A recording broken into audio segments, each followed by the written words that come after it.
Hello everyone, this is Ari Moshe. I'm here in Portland, Oregon, and I'm creating this video on the current Mars-Pluto conjunction.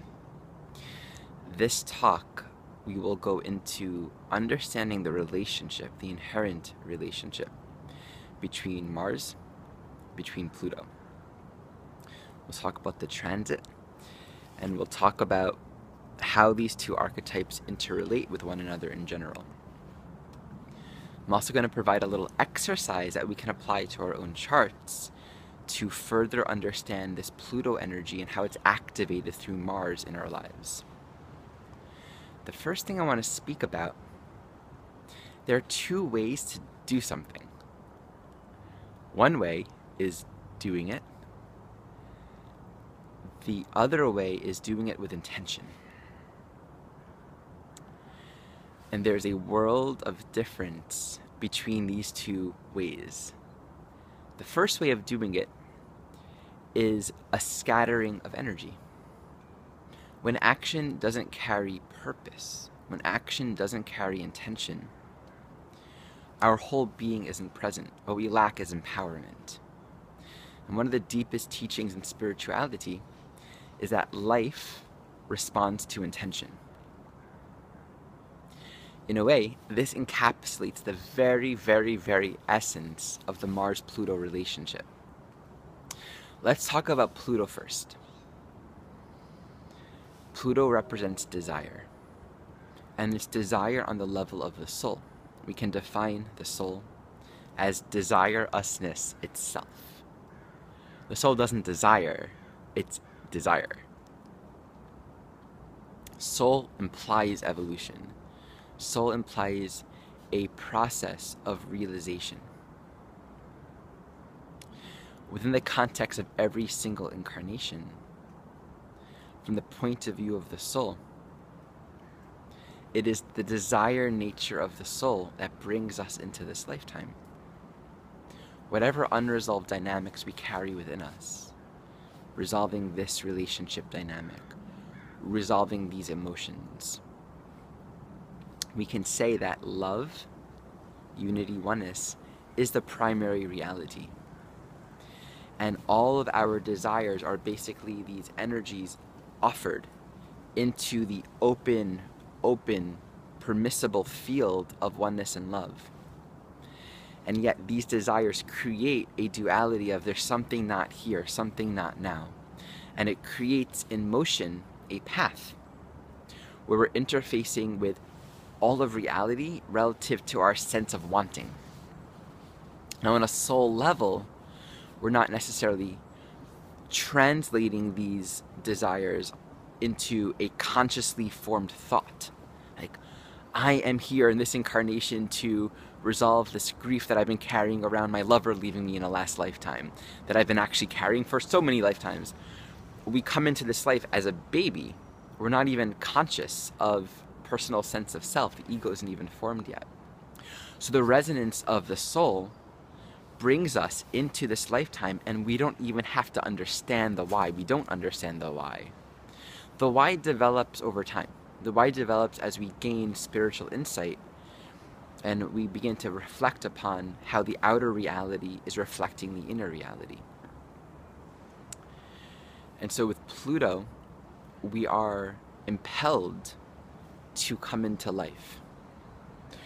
We are impelled to incarnate. We are also impelled to die. We are impelled to get involved. There's something for me to learn here. Unconsciously, I'm drawn. I don't know why I'm drawn. There's something here. Sometimes manifestations will arise in our life. We're not consciously choosing it. Like, we're not consciously choosing to be born to our parents or to be born with a particular DNA or a particular genetic condition, or we're not choosing that one day something will happen in our life that will totally set ourselves in a new direction. We may not be consciously choosing these things, but on a soul level, we are resonating all of it. The soul's desire, the energetic vibrational reality of the soul, is the program. And everything that manifests is a reflection, is an extension of that core vibrational pattern. And when we shift our desire nature, when we become self-aware and realize, oh, this is what I'm wanting, this is what I'm needing, we get involved in something, hopefully it'll teach us. So we're impelled to come into life, the relationship, the incarnation itself, all the various experiences that we're drawn to. And from an evolutionary perspective, ideally, it shows us more of who we are. We claim more of our power. Oh, okay. I had this inside of me. Got it. I can now let go. Because everything that we come into will also get out of. Everything that comes will also go. That's the positive expression of Pluto. And the negative expression of Pluto would be coming into incarnation, coming into life and all of its various experiences, but holding on. On some level we do. And that's partially why we're constantly coming back. When we integrate our experiences, we come into a sense of wholeness. We say, oh, okay, I get it now. I can let that go. I can move on. I can evolve to the next level now. I can evolve to the next phase of growth. Otherwise, we get stuck, and we all know this. We can get stuck with the same addictions, compulsions, etc. for lifetimes and not evolve. And identity forms relative to whatever desires we're working out. And this is just as a side note, this is the nature of the moon and the nodes of the moon.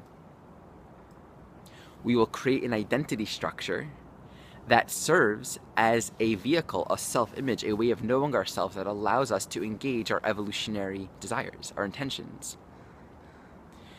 When we're no longer needing to work out our various needs, desires, compulsions, addictions, fears, griefs, whatever, that identity structure that was relevant for that phase doesn't have any relevance either.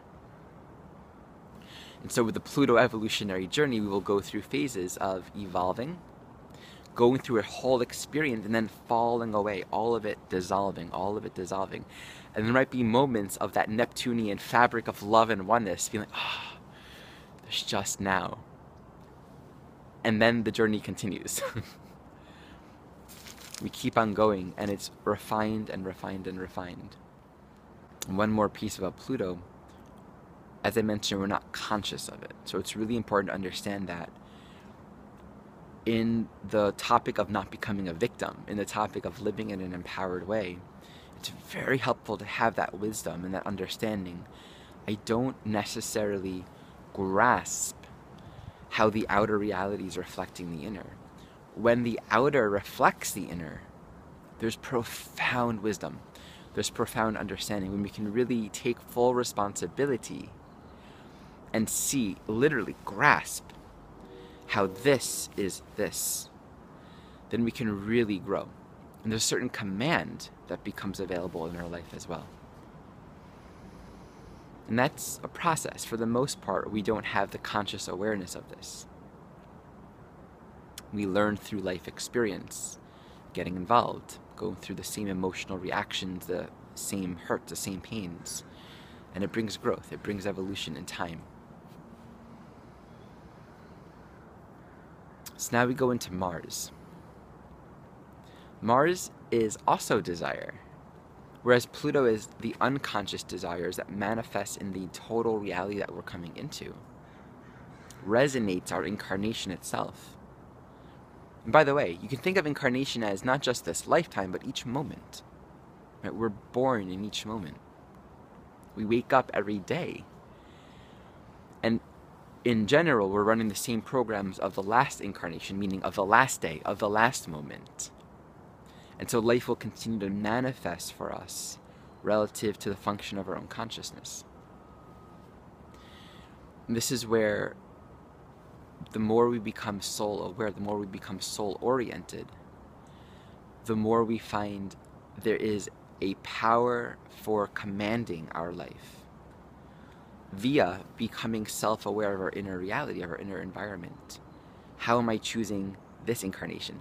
And that's where Mars comes in. Mars is desire, but it's conscious desire.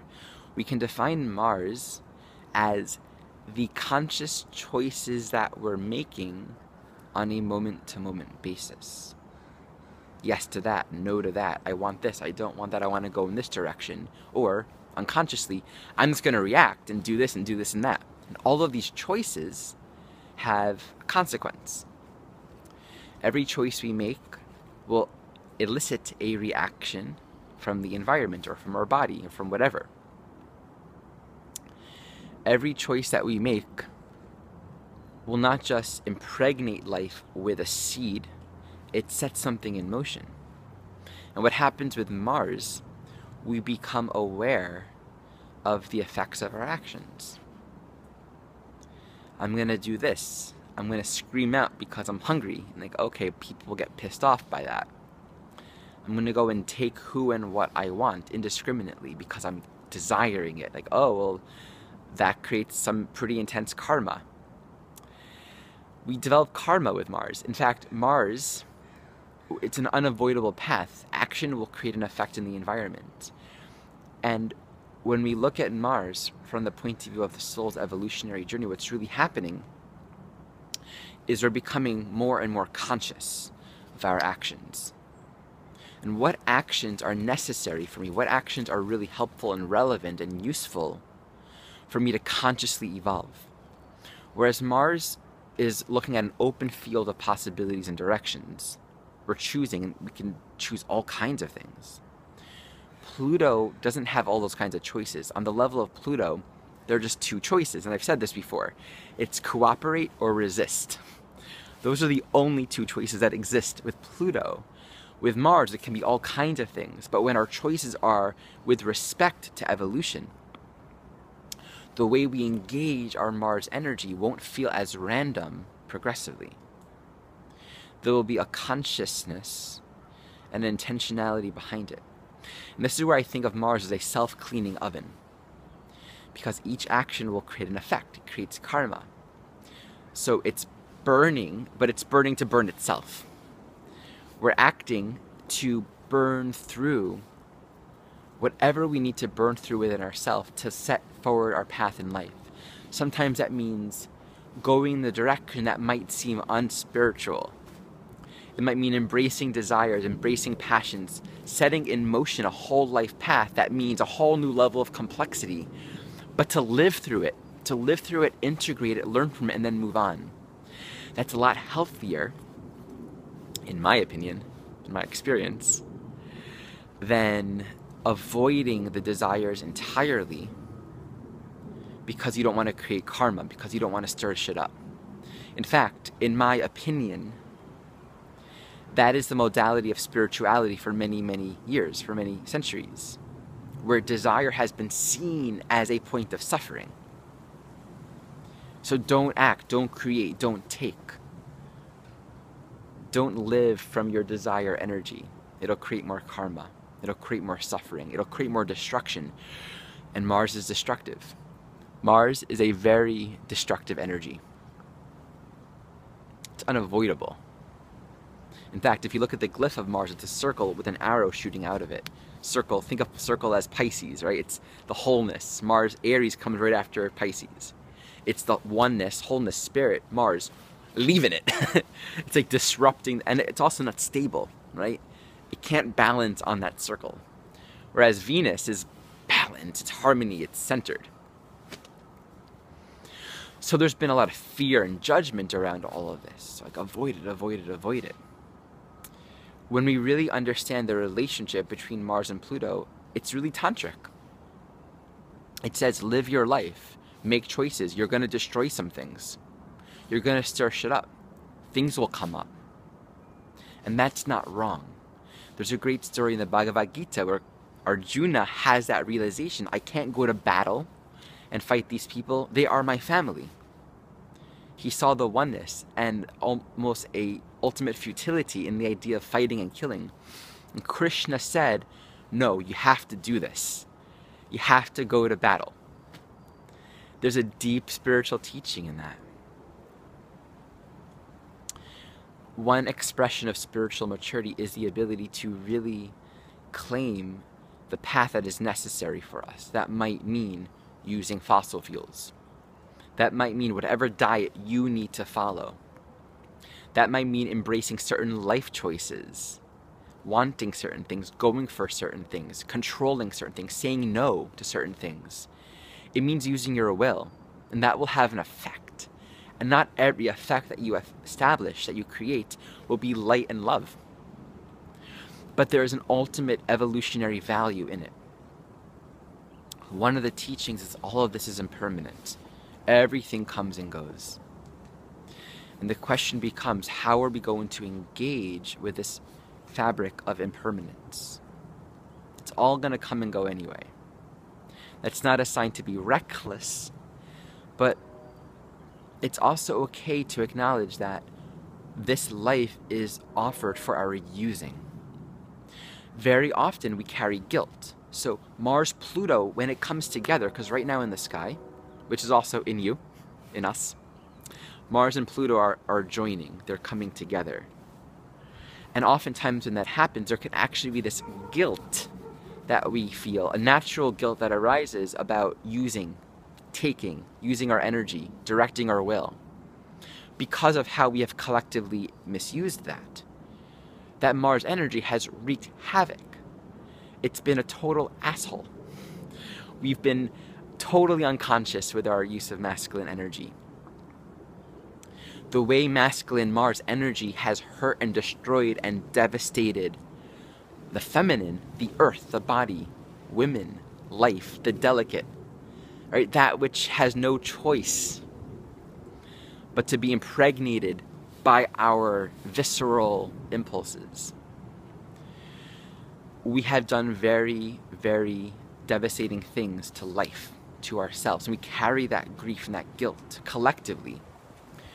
And a lot of people on the flip side of that carry a resistance and an anger and a hatred and a repulsion to that Mars energy because of how they perhaps have been affected and hurt by that energy. Really, these are two sides of the same coin, right? The guilt and the fear of using that will, and the repulsion of that, right? Just the violated and the violator. It's all inside of us.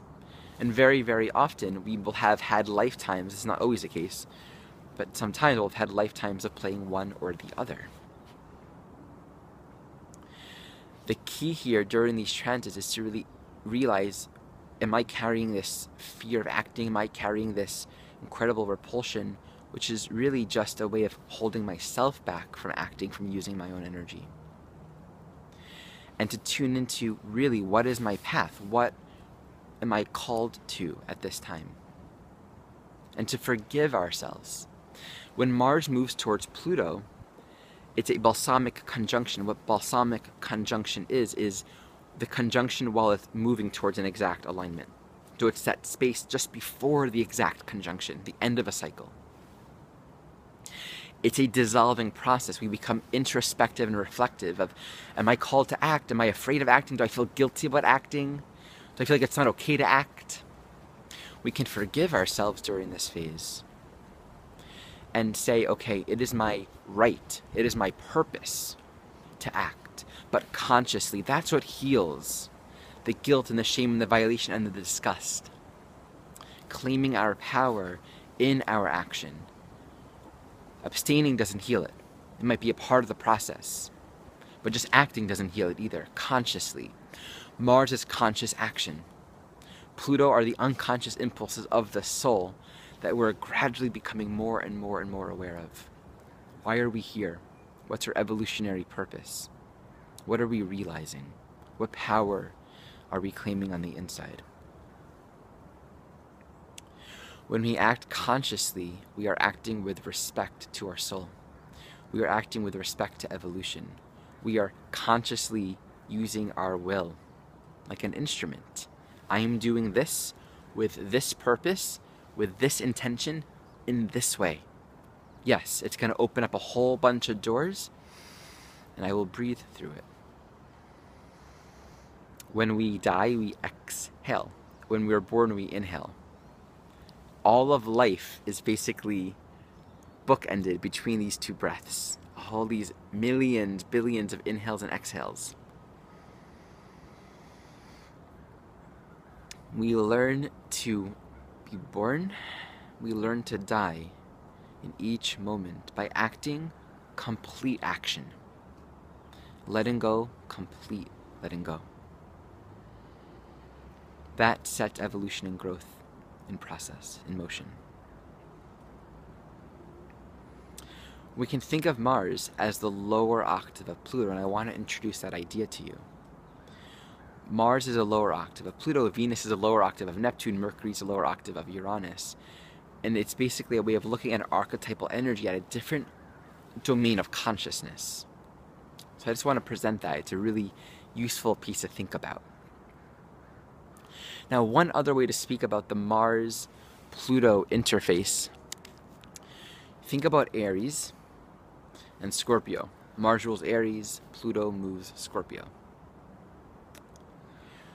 If you count the degrees, let's see from your perspective, from Aries all the way to Scorpio, you have what's called a full phase inconjunct. That's 210 degrees. The inconjunct is often known as the annoying, difficult aspect.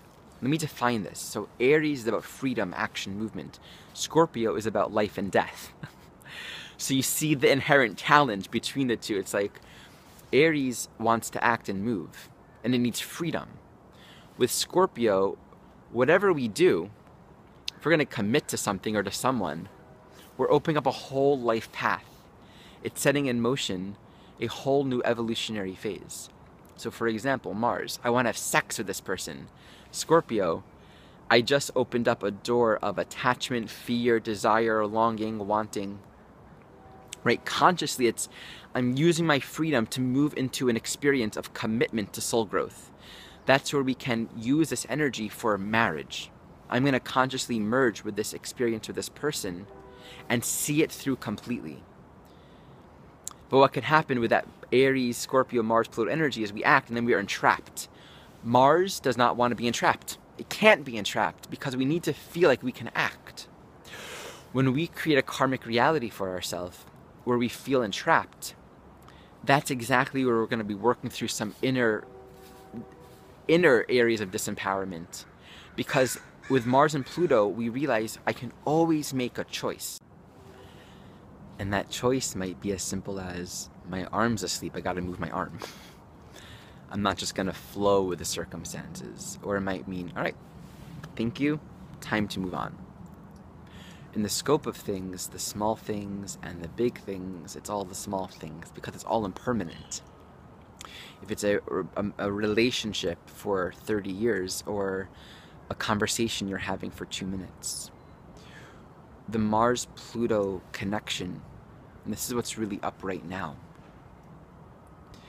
This is a time to really say, okay, what is a time to move on from? And what is a time to move towards? We often get really invested in this idea of permanence.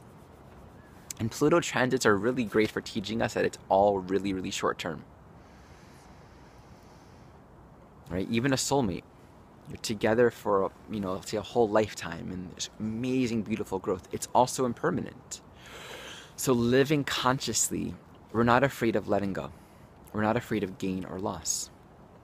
So this time right now with Mars and Pluto coming together in a balsamic conjunction, it's on one level, we're completing a karmic cycle. We're working through whatever we need to work through on the inside so we can have the power and the strength and the confidence to act. Go for what we want. Do what we need to do. Set in motion the path that is necessary for our evolution. And two things. If you don't, there might be a lot of, choices or actions or experiences that will reflect back to us where we're not living in our power. Or if we're not integrating and listening to these reflections, it can just be a lot of chaos. And I like to use the word stupid when it comes to Mars, and it's not a derogatory thing. It just simply means action without thought. With Mars, we're a leader. So we take in information, we learn, like, okay, how did that go? Battlefield, retreat, think, reflect, strategize. What didn't work so well? What can I do better next time? How is this evolving? Where is this taking me? And to some extent, we're not aware of the degree to which we may not be in our power. Of course, right? Because we all have existing patterns that are just deeply ingrained that we haven't become conscious of entirely. So the Mars-Pluto transit can actually bring up a lot and accelerate and move forward life experiences to help us become aware of where we can claim our own power. When our reference point for all stuckness is claiming more of ourselves, we'll do well. When we fall into victimization, and it's okay if that comes up, but I really advise and suggest the reflection around not to get stuck in victimization, because that's basically affirming this false idea that we actually are stuck, that we can't make a choice, that we can't realize more of our own power, more of our own truth. So as this comes together, Mars and Pluto, individually and collectively, it's energy opening up for clear conscious action that will really bring greater growth. On the negative side, right, Mars is war, Pluto is cataclysm. So there's obviously a lot of potential for danger. And so when these energies escalate, it really invites us to claim that, unhealthy masculine energy out in the world. It's inside of us. So we have to claim it. I'm going to use this energy consciously. That's how we meet the times. We claim that fire consciously, with love, with respect. The best use of Mars energy, even though it's destructive, even though it has to take, it sets in path a motion of experiences that might stir shit up. But at the core, there's a respect. Mars is defending and protecting what is worthwhile to live for. It's not degrading. It's not acting out of a uncontrolled desire to take to the disrespect of life. This is a great time to integrate that within ourselves and to heal where we might be holding on to guilt around all of this, or fear regarding this. And when Mars and Pluto moves into a new phase, the invitation will be for more action, more choices, moving more consciously in the direction of our own soul path. There can be a lot of fear. I've never been here before. Mars, Pluto in a new phase often brings up a lot of fear, whereas the balsamic phase can feel like, I don't know what's going on. I need to move energy, but I'm stuck. I'm not even sure where to go with this. There's a lot of introspection, a lot of healing happening. But when it comes into the new phase, it's a new path. And we're called to act. We're called to move. We're called to get on with our path. And Mars-Pluto in general goes into two cycles. Clear, decisive action, and then the breaking down of whatever happens because of those actions. Right? It's like you act, you do, and then you watch what happens to life. And that impacts our own psychology. We integrate that, we learn from that. And then we act again. And both of these two phases can be very deep. Just think about the idea of pregnancy. There's action, and then there's, oh, this is what happened now. Okay, this is the path we're walking. Hopefully consciously. The highest expression, again, of Mars is consciously acting. Because we haven't understood our power of co-creation, the power and the right that we have, and that we carry to use our wills with consciousness and love, we have not understood that life doesn't have to be accidental. All aspects of it. It's not like haphazard. I'm just going to eat and then I feel crappy. Well, what are you eating? How does it affect your body? I'm doing something and all these things happen. People react this way. How are we acting? What are we putting out there? We can cultivate consciousness and intention so that we know I'm acting consciously and this is what's going to happen. We can set in motion. Of course, the Pluto piece says there's a level to which we're going to learn along the way. But we become more conscious the more we do it. Finally, I want to offer a little practice. In 2008, I did this for myself when I was really deepening in my own astrological studies and, just began doing readings at that time. It's a way of understanding the relationship between Mars and Pluto in your own life. Step 1, find Pluto in your chart. Where's Pluto? Do you have Pluto in Libra, Virgo, Leo? What house is it in? Right? The house is the area of life where evolution is happening. That's where the greatest amount of growth and metamorphosis can potentially happen in this lifetime. The sign is the style, it's the orientation, it's the consciousness that expresses through that area of life. Find your Pluto.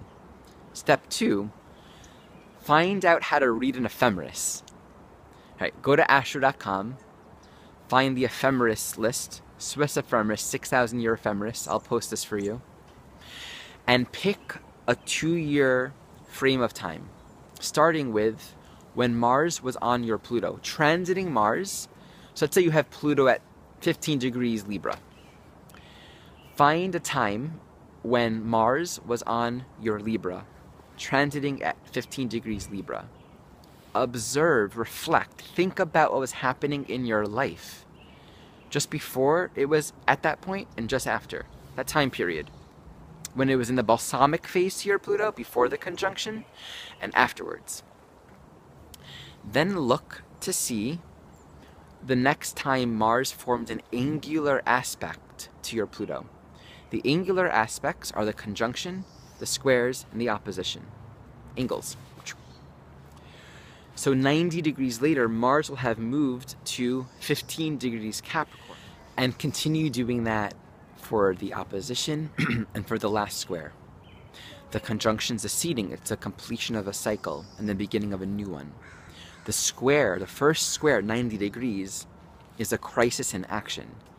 There's been a whole development of self-discovery. Now it's time to make new choices. How am I going to engage and break the ground and further integrate the intention seated at the conjunction? The opposition is a birthing, right? The seed that has sprouted is now beginning to fruit. It creates the greatest amount of stress and tension and potential for growth and evolution. Now it's time to really integrate that initial intention consciously in life. Mars will be in the opposite sign and house of your natal Pluto. So it's really about mastery and integration. And that last square at 270 degrees is a crisis in consciousness. Now the cycle's beginning to come into completion. So we want to break free from whatever patterns or cycles we've come into, that we've developed, and further make choices to disseminate and release and further integrate the original intention all the way at that initial conjunction. That last quarter square can bring a lot of sudden changes, a lot of new empowered choices to let go and release our energy more consciously. What I want to say is you don't have to know your chart. Just know your Pluto. Start with defining what is your Pluto about. Reflect on the archetype of your Pluto. And for those who are interested, we can explore this a little more on the forum. So we can really just get a taste. Even if you just want to explore the times where Mars was opposite your Pluto. However you want to engage that.